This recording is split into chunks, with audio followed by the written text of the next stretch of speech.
Hello friends, இன்றைக்கு இந்த வீடியோவில் கலைஞர் மகளிர் உரிமை தொகை திட்டத்தின் கீழே விடுபட்டவர்களுக்கு எப்போது புதிய விண்ணப்பம் வெளியாகும், எப்போது விண்ணப்பிக்கலாம் அப்படிங்கிறத பற்றி ஒரு டீட்டெயில் வெளியாகிருக்கு. அதை பற்றி நம்ம பார்ப்போம்.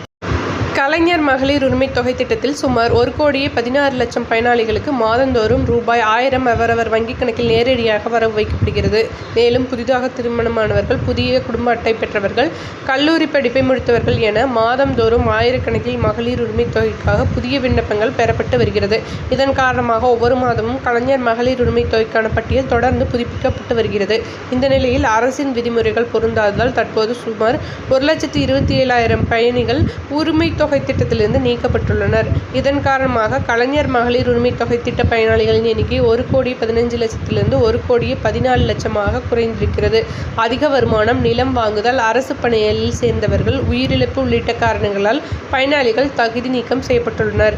இந்நிலையில் அனைவருக்கும் மகளிர் உரிமை தொகை திட்டம் வழங்கப்படும் என பட்ஜெட்டில் அறிவிக்கப்பட்டுள்ளது குறிப்பிடத்தகுந்தது.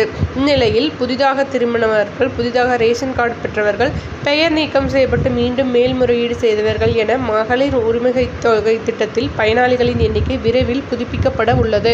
புதிய பயனாளர்கள் இணைப்பு தொடர்பான அறிவிப்பு விரைவில் வெளியாகும். இந்த நிலையில் நேற்று செய்தியாளர்களிடம் பேசிய தமிழ்நாடு நிதி அமைச்சர் தங்கம் தென்னரசு, கலைஞர் மகளிர் உரிமை தொகை திட்டத்தின் கீழ் தகுதி வாய்ந்தவர்களுக்கு இன்னும் 3 மாத காலத்தில் விண்ணப்பம் பெறப்பட்டு தகுதியுடைய அனைவருக்கும் மகளிர் உரிமை தொகை வழங்கப்படும் என அறிவித்திருந்தார். தற்போது மகளிர் உரிமை தொகை திட்ட பயனாளிகளின் எண்ணிக்கை அதிகரிக்க தமிழ்நாடு அரசு திட்டமிட்டு வருகிறது.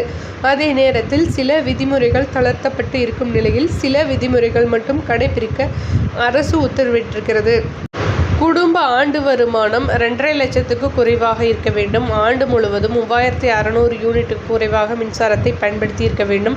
சொந்தமாக 2 சக்கர வாகனங்கள், கார் உள்ளிட்டவை வைத்திருக்க கூடாது என சில தகுதிகள் சிறப்பு திட்ட செயலாக்கத்துறை மூலம் வரையறுக்கப்பட்டு இருக்கிறது.